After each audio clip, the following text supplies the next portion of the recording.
ঢ্যাঁড়স দিয়ে তো তোমরা নানা ধরনের তরকারি রান্না করেছো, কিন্তু বেসন আর ঢ্যাঁড়স এই দুইটি দিয়েও যে অনেক সুস্বাদু তরকারি রান্না করা যায়, এটি কি তোমরা জানতে? আসসালামু আলাইকুম এভরিওয়ান। আজকে আমি তোমাদের সাথে বেসন আর ঢ্যাঁড়স দিয়ে আমার অনেক পছন্দের একটা তরকারি রান্নার রেসিপি শেয়ার করতে যাচ্ছি। তো চলো দেখে আসি তরকারিটি আমি কিভাবে রান্না করেছিলাম। তোমরা দেখতেই পাচ্ছ এখানে আমি ছোট বড় নানা আকৃতির ঢ্যাঁড়স নিয়ে নিয়েছিলাম। বর্তমানে বাংলাদেশে গ্রীষ্মকাল চলছে, আর এই সময় কিন্তু ঢ্যাঁড়সের উৎপাদনটাও অনেক বেশি, আর সেই সাথে এই সবজিটা আমাদের স্বাস্থ্যের জন্য অনেক উপকারী। তো এ পর্যায়ে আমি ঢ্যাঁড়সগুলোকে কেটে নিচ্ছিলাম।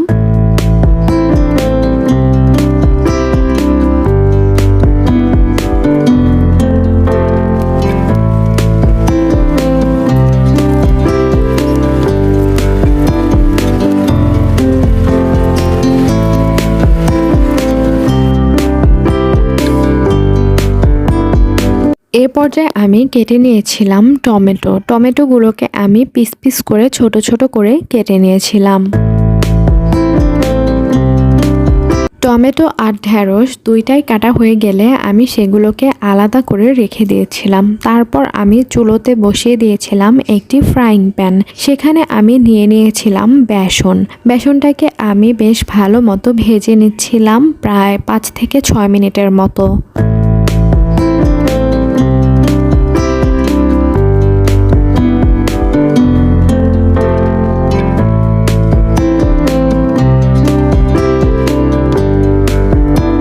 বেসন ভাজা হয়ে গেলে সেটাকে আমি চুলো থেকে নামিয়ে নিয়েছিলাম। তারপর আমি আরেকটি কড়াই বসিয়ে দিয়েছিলাম চুলোতে, এবং সেখানে আমি ওই যে ঢ্যাঁড়সগুলো আমি কেটে রেখেছিলাম সেগুলো ছেড়ে দিয়েছিলাম। এই পর্যায়ে আমি ঢ্যাঁড়সগুলোকে মোটামুটি ফ্রাই করে নিচ্ছিলাম।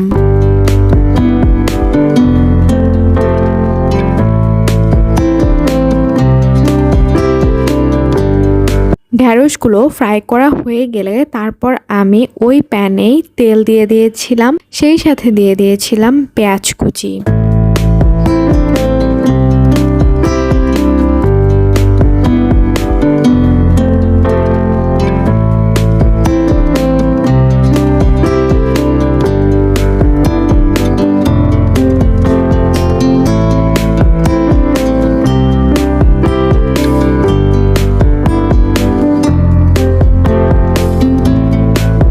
পেঁয়াজ কুচি দিয়ে বেশ কিছুক্ষণ ভেজে নেওয়ার পর এ পর্যায়ে আমি দিয়ে দিয়েছিলাম বাটা মশলা। এখানে ছিল আদা বাটা ও রসুন বাটা। আদা বাটা ও রসুন বাটা দেওয়ার পর আমি আরও দিয়ে দিয়েছিলাম টমেটো, ওই যেগুলো আমি কুচি কুচি করে কেটে রেখেছিলাম সেগুলো। তারপর আমি গুঁড়ো মশলা দিয়ে দিয়েছিলাম। গুঁড়ো মশলার আসলে ভিডিওটা হয়নি আর কি, যাই হোক কোনো একটা কারণে হয়তো আমার ফোন অফ হয়ে গিয়েছিল, যার জন্য আসলে ভিডিওটা উঠেনি।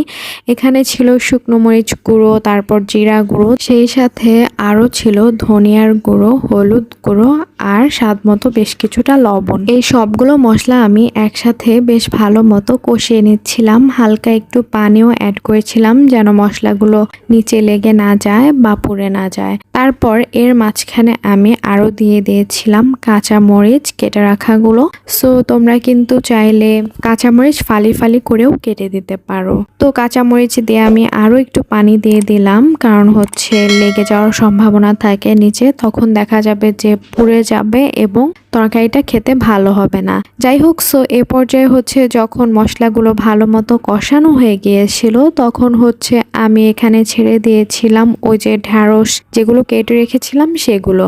সো এই তো ঢ্যাঁড়স দেওয়ার পরেও আমি ভালো মতো নাড়াচাড়া করে নিচ্ছিলাম যেন ঢ্যাঁড়সের ভিতরে মশলাগুলো ভালো মতো ঢুকে যায়। তারপর হচ্ছে আমি ঢাকনা দিয়ে ঢেকে দিয়েছিলাম যেন তরকারিটা ভালো মতো সিদ্ধ হয়ে আসে, এবং শেষে হচ্ছে একটু পানি অ্যাড করে দিয়েছিলাম এবং হালকা একটু বেসনও অ্যাড করে নিয়েছিলাম। যাই হোক, সো ঢাকনা দিয়ে ঢেকে উঠিয়ে নামিয়ে বারবার চেক করে নিচ্ছিলাম যে তরকারিটা হয়েছে কিনা। যখনই তরকারিটা হয়ে এসেছিল তখনই কিন্তু আমি তরকারিটা পরিবেশন করে নিয়েছিলাম। আমার আজকের রেসিপিটি এ পর্যন্তই।